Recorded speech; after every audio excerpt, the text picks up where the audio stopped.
Buenos días. Empezamos esta nueva parte de la asignatura que corresponde al estudio de la transferencia de materia y lo vamos a iniciar con un tema introductorio en el que afrontaremos tres preguntas. En este primer vídeo presentaremos qué es la transferencia de materia, la definiremos y presentaremos algunos ejemplos, y en el siguiente contestaremos a la pregunta ¿por qué nos hace falta conocer la transferencia de materia como ingenieros químicos? Y también qué información en concreto es la que necesitamos de esta transferencia de materia. Para adquirir una imagen visual de qué es la transferencia de materia y entenderla, vamos a presentar dos ejemplos de la vida cotidiana. En primer lugar, estudiaremos la disolución de cristales de azúcar en el fondo de un recipiente.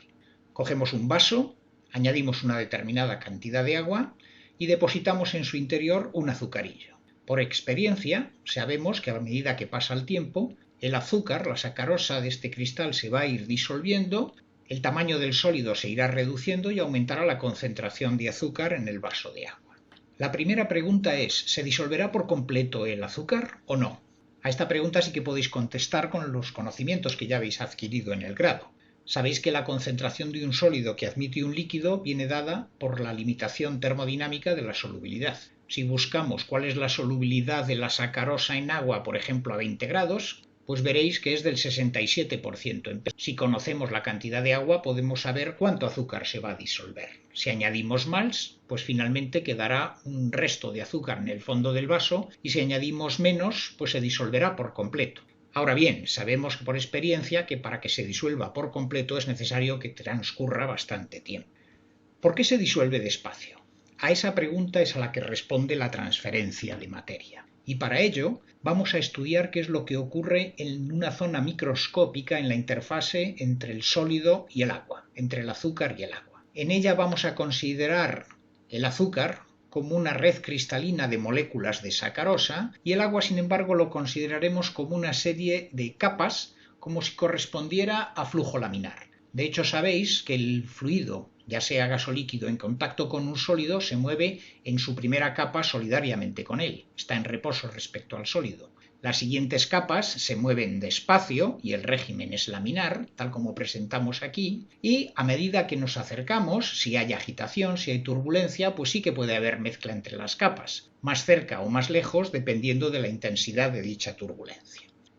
Cuando nosotros ponemos en contacto el agua con la sacarosa en el instante t igual a 0, lo que tenemos es que en esta interfase, en la última capa de moléculas de sacarosa en contacto con la primera capa de moléculas de agua, se tiene que alcanzar el equilibrio de solubilidad.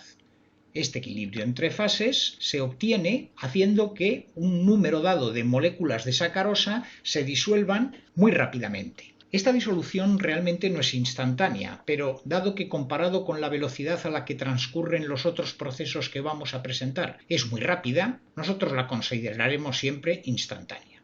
Ahora bien, esta disolución se detiene en el momento en que se alcanza el valor de la solubilidad, 67%. Si representáramos el perfil de concentración a lo largo de las diferentes capas de agua, veríamos que la primera está saturada, pero la segunda no ha recibido nada de azúcar, puesto que no está en contacto con ella, ni la tercera ni sucesivas.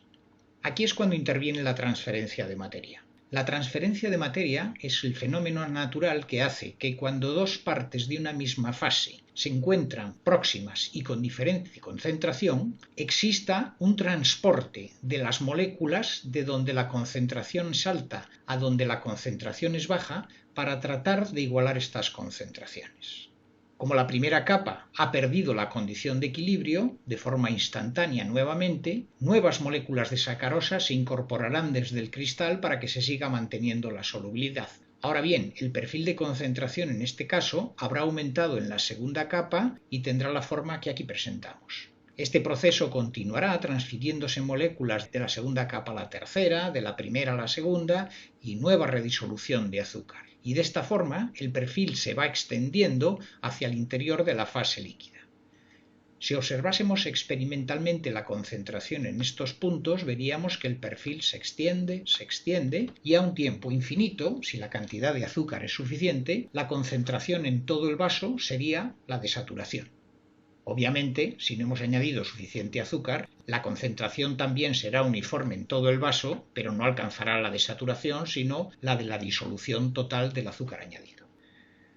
Vamos a presentar un segundo ejemplo que os resultará ya más simple, una vez que habéis visto el primero. Vamos a considerar una superficie, pues el suelo, por ejemplo, donde hay una determinada capa de agua, pues un charco, que está en contacto con el aire.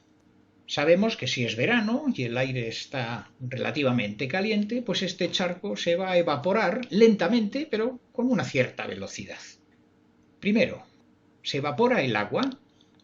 Eso lo sabéis también de los conocimientos de termodinámica, y vienen dados en este caso no por la solubilidad, sino por la ley de Raoult, puesto que lo que vamos a estudiar es el equilibrio entre un líquido volátil, el agua, y un gas, el aire.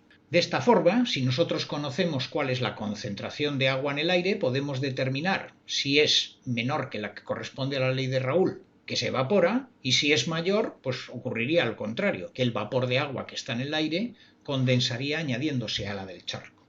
Ahora bien, suponiendo que sea el caso de evaporación, sabemos que, por baja que sea la concentración de vapor de agua en el aire inicial, la evaporación tiene lugar lentamente. ¿A qué se debe que el proceso sea lento si el aire es capaz de admitir el agua? Pues nuevamente, esta lentitud en la cinética de evaporación se debe a la transferencia de materia. Consideremos el agua nuevamente como una estructura de moléculas de agua líquida. Ahora no es una estructura rígida, pero sí es compacta. El aire vamos a considerarlo, igual que hicimos antes, como una serie de láminas de moléculas de aire que inicialmente tendrán una concentración de agua, pues la correspondiente a la humedad del aire ambiente. La fracción molar de moléculas de agua que existe en el aire, como bien sabéis, vendrá dada por la ley de Dalton dividiendo la presión parcial del agua que tiene lugar en el aire ambiente por la presión total. El equilibrio viene dado por la ley de Raoult, por el equilibrio entre fases entre esta última película de agua y esta primera película de aire. Según la ley de Raoult, la fracción molar que tiene que tener el agua en la fase gaseosa, en esta primera película, viene dada como el cociente entre la presión de vapor y la presión total.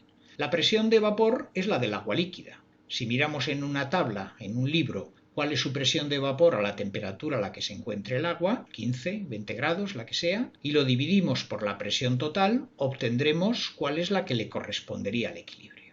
Si este valor de equilibrio es más pequeño que la cantidad de agua que ya hay en el aire, la que da la ley de Dalton, entonces las moléculas de agua se van a evaporar muy rápidamente hasta que la concentración alcanzada sea la ley de Raoult.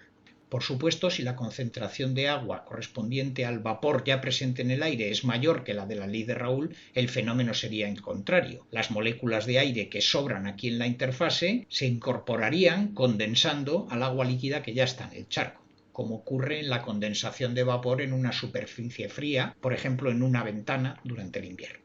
Bien, todo esto ya lo sabíamos. ¿Por qué, si el aire admite toda esta cantidad de agua, puesto que es la atmósfera entera, no se evapora instantáneamente? Pues precisamente porque estas moléculas dejan de evaporarse en cuanto esta primera capa, que apenas tiene masa, está saturada. La primera capa, por lo tanto, tendrá la concentración de saturación, pero el resto seguirá con la concentración inicial, puesto que al no estar en contacto con el agua no pueden alcanzar la concentración de equilibrio. Estas moléculas que están en la primera capa, ahora sí, por transferencia de materia, puesto que su concentración es mayor, se transferirán a la segunda capa, dando lugar a una posterior evaporación del agua para que se siga manteniendo la concentración de ley de Raoult en la primera. Así el perfil de concentración aumentará en la segunda capa, extendiéndose el fenómeno en el interior del aire.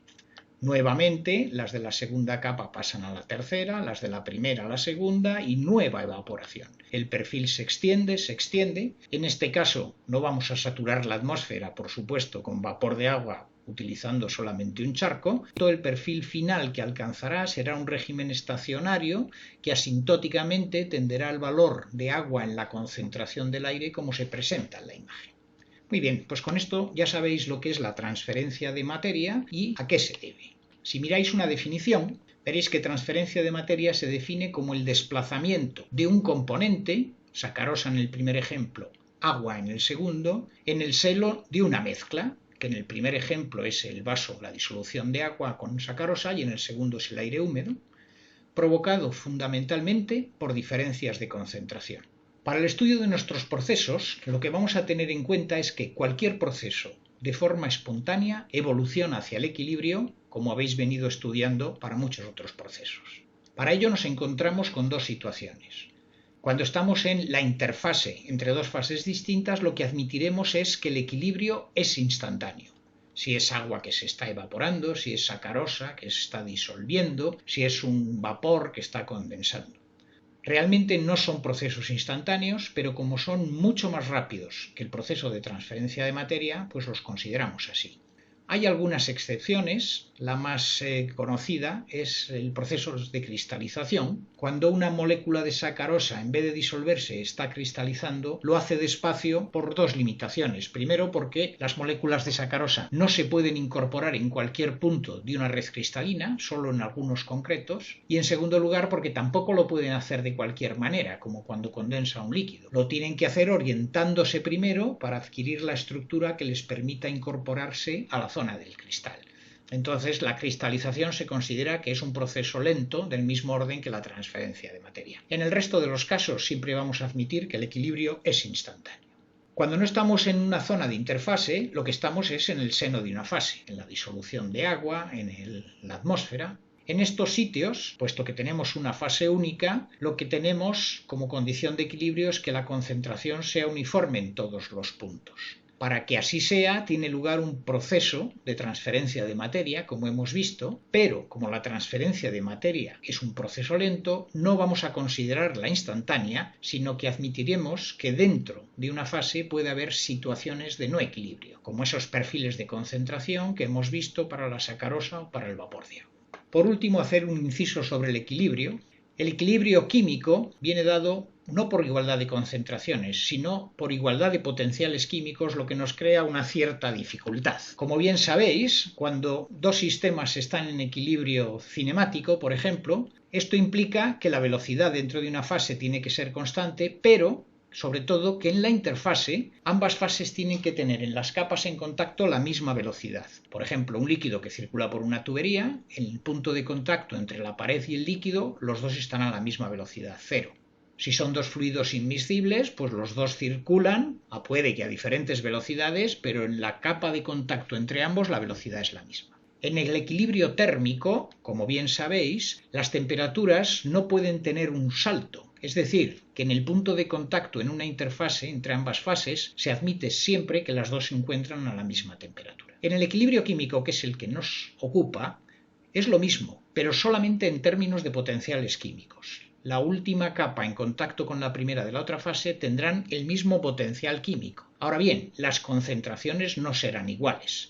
¿Por qué? Porque en cada una de las fases, en la fase sólida, en la líquida, el vapor, el potencial químico se calcula de forma diferente en función de la concentración, lo que hace que mismos potenciales químicos impliquen diferentes concentraciones. Y esto, como ya veremos a lo largo del desarrollo de la asignatura, será un problema.